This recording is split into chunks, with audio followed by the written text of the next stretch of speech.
NHM कर्मचारी और संविदा और आउटसोर्सिंग के कर्मचारी लंबे समय से परेशान हैं कि उनके मानदेय का भुगतान नहीं हो पाया। देखने को मिल रहा है कि लगातार संगठन के पदाधिकारियों के द्वारा शासन प्रशासन के अधिकारियों से मुलाकातें की जा रही हैं और बार बार ज्ञापन पत्र सौंपकर ये मांग की जा रही है कि जल्द से जल्द इन कर्मचारियों का जो मानदेय है वो दिया जाए, क्योंकि अल्प मानदेय होने के बावजूद समय पर मानदेय न मिलना बहुत सारी समस्याओं को उत्पन्न करता है। कर्मचारियों के बीच में बेहद नाराजगी देखने को मिल रही है। फिलहाल आपको बता दें कि इस बीच में संगठन की तरफ से एक निर्णायक कदम उठाया गया और देखने को मिला है कि संगठन के पदाधिकारियों ने आज एक बेहद अहम ज्ञापन पत्र सौंपा है। ज्ञापन पत्र सौंपकर ये अपील की गई है कि जल्द से जल्द मानदेय जो है वो कर्मचारियों के खातों में पहुंचाया जाए, क्योंकि इस तरह से मानदेय में देरी होने की वजह से कर्मचारियों को समस्याओं का सामना करना पड़ रहा है और तमाम सारी समस्याएं उत्पन्न हो रही हैं, जिससे कि कर्मचारियों को दैनिक जीवन व्यतीत करने में भी समस्याएं हो रही हैं। और लंबे समय से कर्मचारी सरकार से यही मांग कर रहे हैं कि कम से कम इन कर्मचारियों का मानदेय समय से आ जाया करे, क्योंकि अल्प मानदेय है और अल्प मानदेय होने के बावजूद समय से मानदेय न मिल पाना काफी सारी समस्याओं को उत्पन्न कर देता है। टाइम हो गया काफी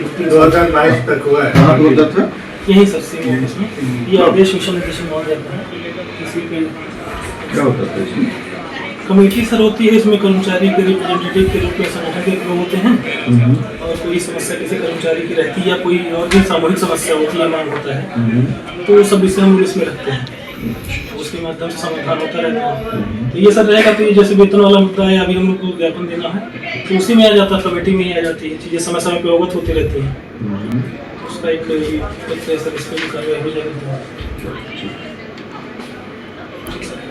कर्मचारियों के बीच में नाराजगी है, रोष है, लेकिन वहीं पर आपको बता दें कि कर्मचारी आगे की रणनीति बनाते हुए भी नजर आ रहे हैं। साफ तौर पर संगठन की तरफ से कह दिया गया है कि अगर समय रहते कोई कदम नहीं उठाया जाता है तो फिर संगठन बाध्य होगा बड़ा कार्यक्रम करने के लिए। फिलहाल आज ज्ञापन पत्र किसे सौंपा गया है और क्या कुछ मांगे रखी गई है, इस विषय पर ज्यादा जानकारी देते हुए संगठन के प्रदेश महामंत्री योगेश उपाध्याय ने क्या कुछ कहा है, आप भी सुनिए। योगेश जी, आपका हमारे चैनल अटल टीवी पे बहुत बहुत स्वागत है। धन्यवाद। योगेश जी, जैसा कि आपके द्वारा अवगत कराया गया था कि इस बीच में आप लोगों की तरफ से अहम कार्यक्रम किए जाएंगे, जिसमें से आज देखने को मिला है कि आप लोगों की तरफ से ज्ञापन पत्र सौंपा गया। ये ज्ञापन पत्र किसको सौंपा गया और किस परिप्रेक्ष्य में सौंपा गया है?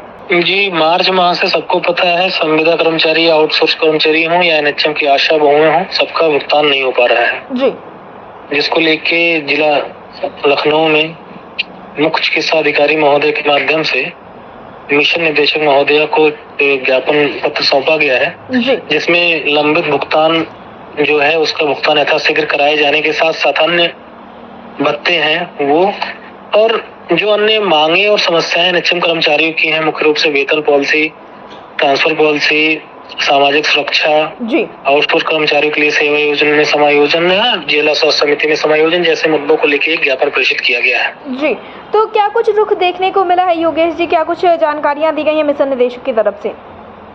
अभी ये पत्र तो मुख्य चिकित्सा अधिकारी महोदय को दिया गया है जी, तो यहाँ से वो प्रेषित किया जाएगा, मुख्य मिशन निदेशक महोदय को प्रेषित करेंगे सीएमओ साहब जी। इसी के साथ योगेश जी, देखने को मिल रहा है कि लंबे समय से जो मानदेय नहीं मिल पाया उसको लेकर कहीं ना कहीं कर्मचारियों के बीच में काफ़ी ज़्यादा असमंजस की स्थिति बनी हुई है, तो आगे चलकर और क्या कुछ देखने को मिल सकता है अगर समय से मानदेय नहीं मिलता है तब?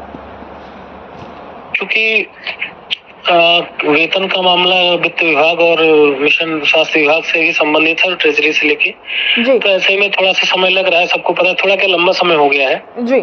और एक योजना है कि सरकार का आगामी सप्ताह में कोई रुख सकारात्मक या कोई गतिविधि नहीं दिखती है विभाग के द्वारा और जिलों को निर्देशित नहीं किया जाता है जी, तो निश्चित तौर पर एक बड़े आंदोलन की तरफ बढ़ने की मजबूरी सारे संगठन की होगी और कर्मचारियों की होगी, उसमें हम लोग आगे बढ़ेंगे।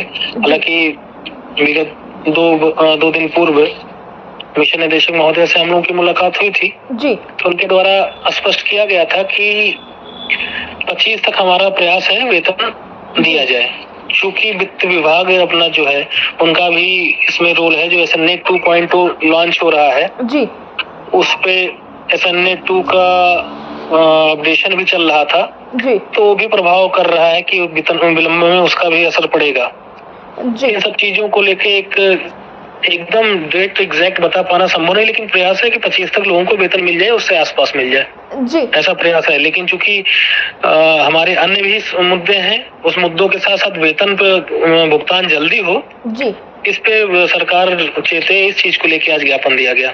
जी योगेश जी, इसी के साथ आप लोगों का एक बड़ा कार्यक्रम 31 मई को होने वाला था, जिसमें कहीं ना कहीं आपके द्वारा भी बताया गया था कुछ बदलाव देखने को मिल सकते हैं, तो क्या कुछ अपडेट है उस कार्यक्रम को लेकर? अभी हमारी प्रदेश कार्य समिति की बैठक हुई है जी। उसमें सुझाव आए हैं कि इस कार्यक्रम में हमारे वेतन विलंब या अन्य समस्याओं की वजह से क्या प्रभाव पड़ेगा, जी। तो उसका समीक्षा करके हम लोग निर्णय लेंगे आगामी 2 से 3 दिवसों में। इस पे निर्णय लेके सार्वजनिक रूप से करेंगे, अगर करना है तो भी, नहीं करना है तो भी, क्या हो सकता है उस पे काम करेंगे। जी योगेश जी, अटल टीवी से जुड़ने के लिए बहुत बहुत धन्यवाद। धन्यवाद।